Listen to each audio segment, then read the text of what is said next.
Channel को subscribe करो पहले। हाँ जल्दी करो, मुझे पता है कि आप लोग नहीं करते, वीडियो देखते हो सब्सक्राइब नहीं करते। लाल कलर का बटन नहीं दबाओ, जल्दी दबाओ, फिर मैं शुरू करूँ।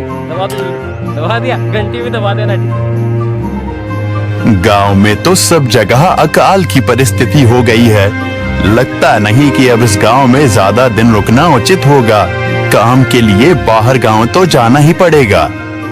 भूषण काम की तलाश में दूसरे गांव की ओर निकल पड़ता है। चलते चलते वह विजयपुर गांव में आ जाता है। वहां उसका रहने का कोई ठिकाना नहीं था और उसके पास कोई काम भी नहीं था। चलते चलते वह एक अमीर किसान जगत सेठ के पास आ पहुंचता है। सेठ जी, मैं भूषण दूसरे गांव से आया हूँ। हमारे गांव में अकाल की परिस्थिति हो गई है। लोगों के खेत सूखे पड़े हैं। गांव में बूंद बूंद पानी के लिए लोग तरस रहे हैं। अगर मुझे आपके पास कुछ काम मिल जाएगा तो बहुत कृपा होगी बड़े भाई। अरे रे, लगता है तुम्हारी हालत बहुत खस्ता हो गई है। ठीक है, वैसे मेरे पास एक काम तो है, पर लगता नहीं कि तुम वो कर पाओगे। सेठ जी, आप चिंता ना करें, मुझे आप कोई भी काम दे सकते हैं। मैं वो काम पूरी मेहनत और ईमानदारी से करूंगा। अच्छा ठीक है भूषण, तो कान खोल कर सुन लो। मेरे पास 50 गायें और 50 भैंसें हैं। तुम्हें हर रोज उन जानवरों का गोबर निकालना होगा और रोज सुबह शाम उन्हें चारा पानी देना होगा। महीने के आखिर में तुम्हें इस काम के लिए 200 रुपए मिलेंगे। और हाँ, 2 वक्त का खाना भी हमारी तरफ से मुफ्त दिया जाएगा। बोलो, क्या तुम ये काम कर पाओगे? अरे बाप रे, 50 गाय और भैंसों को संभालना आसान काम नहीं है, पर अब मैं कुछ कर भी तो नहीं सकता।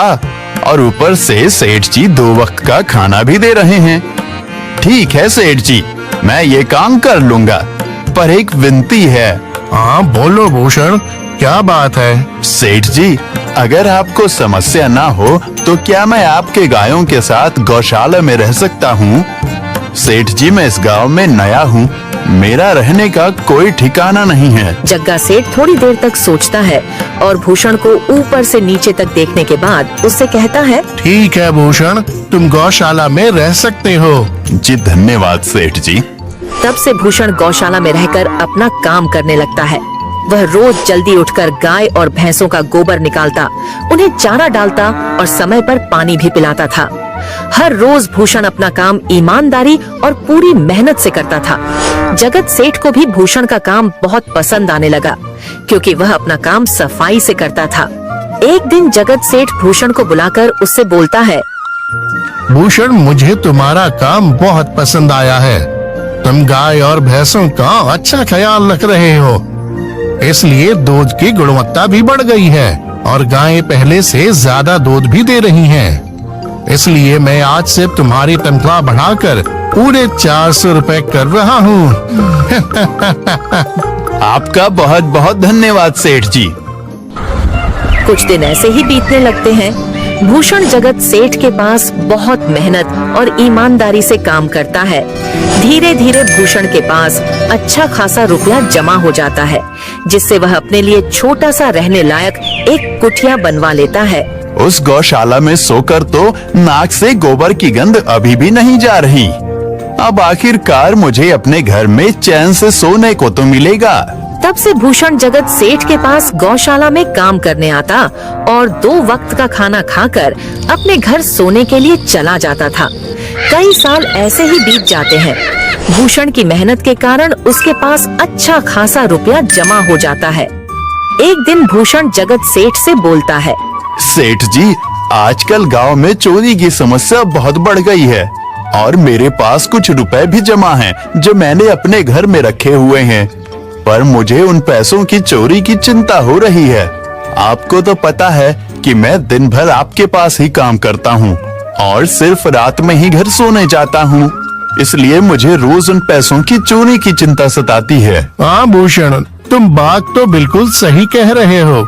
आए दिन गांव में नए नए चोरी के किस्से सामने आ रहे हैं और दिन भर तो तुम्हारा घर खाली ही रहता है, तो चोरी होने की संभावना तो जरूर है। जगत सेठ थोड़ी देर सोचता है और फिर भूषण से कहता है, देखो भूषण, ऐसे समय में तो गांव में एक ही जगह है जहां पर तुम्हारा धन सुरक्षित रह सकता है, और वो है जमींदार का घर। क्या जमींदार का घर? हाँ भूषण, इस गांव के जमींदार बहुत ईमानदार और दयालु हैं। ऐसा मैंने कुछ लोगों से सुना है, और उनके घर पर बहुत सारे पहरेदार भी हैं, तो चोरी होने की संभावना बहुत कम है। तुम अपने पैसे उनके पास रख सकते हो। अच्छा, ऐसा है क्या सेठ जी? ठीक है, फिर आज ही मैं जमींदार जी से मिलकर बात करता हूँ और उन्हें अपनी समस्या बताता हूँ। उस दिन भूषण जमींदार जी के घर उनसे बात करने जाता है। हे टूडको, कहाँ अंदर आए जा रहे हो? वहीं रुक जाओ। जी, मुझे जमींदार जी से मिलना है। मुझे उनसे कुछ काम है। क्या काम है तुमको उनसे? मुझे जरा बताओ। जी, मुझे कुछ पैसे रखवाने थे उनके पास, यही काम के लिए आया था मैं। अच्छा ठीक है, तुम अंदर जा सकते हो।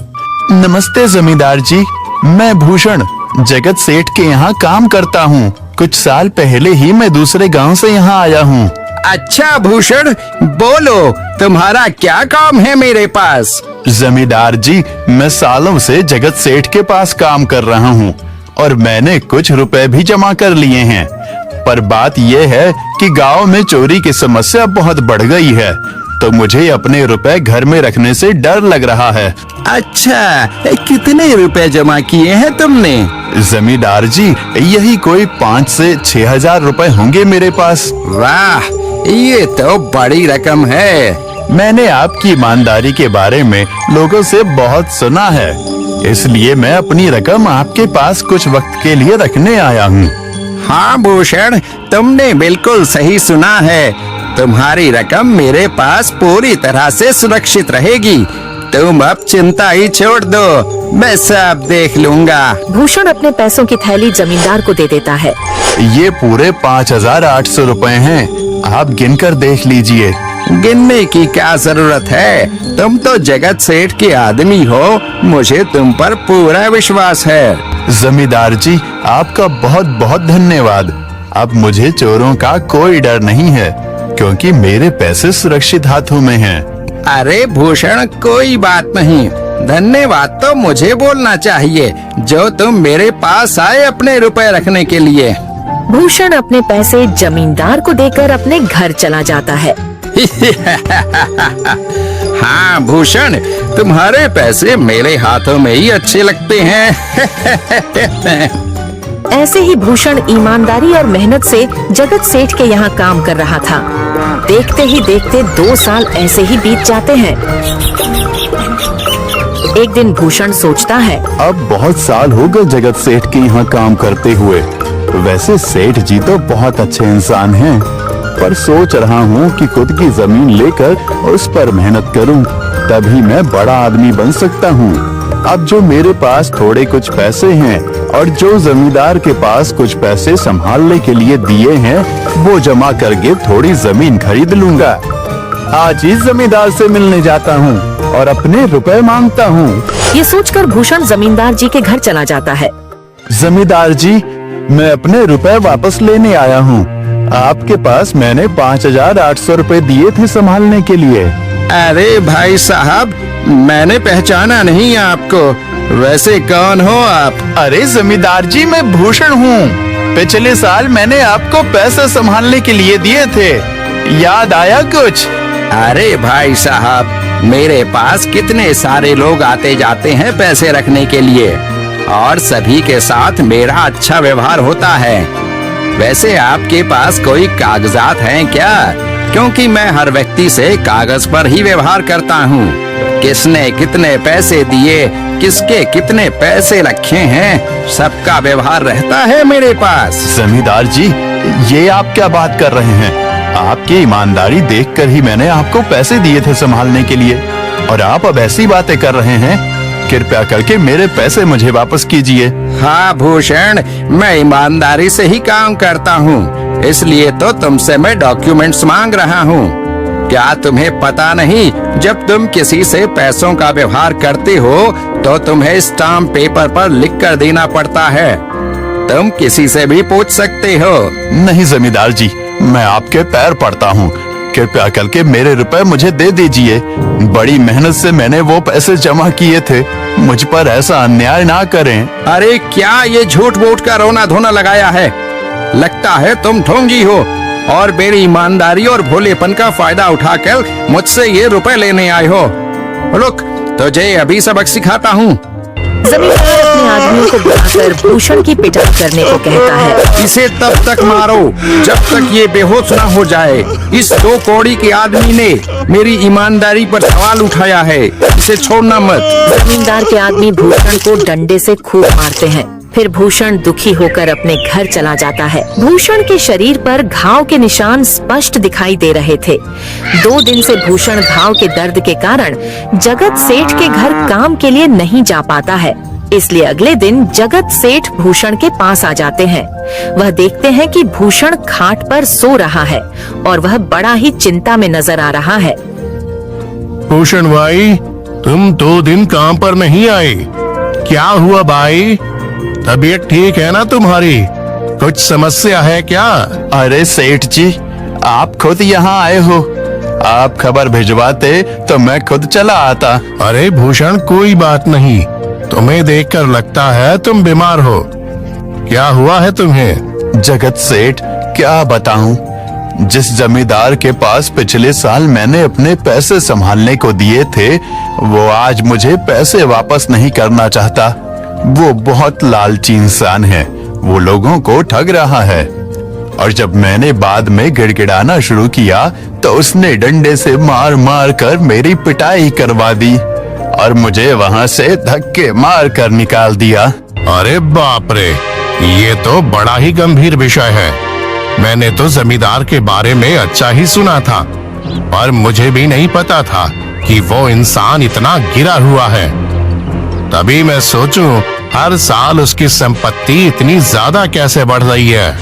मुझे माफ कर दो भूषण, मैंने ही तुम्हें जमींदार के पास जाने को बोला था। गलती तो मेरी भी है। नहीं जगत सेठ, आप तो मेरा अच्छा ही सोच रहे थे। ये तो उस जमींदार का लालच है। अब लगता नहीं मेरे पैसे उस जमींदार से वापस मिलेंगे भी। भूषण, मेरे पास एक तरकीब है जिससे मैं तुम्हारे पैसे तुम्हें वापस दिला सकता हूँ। जगत सेठ भूषण के कान में सारी तरकीब बताता है। ठीक है सेठ जी, हे ऊपर वाले, ये तरकीब कामयाब होने दीजिए। अगले दिन जगत सेठ बहुत सारे पैसों को एक सूटकेस में भरकर खुद जमींदार के घर जाता है।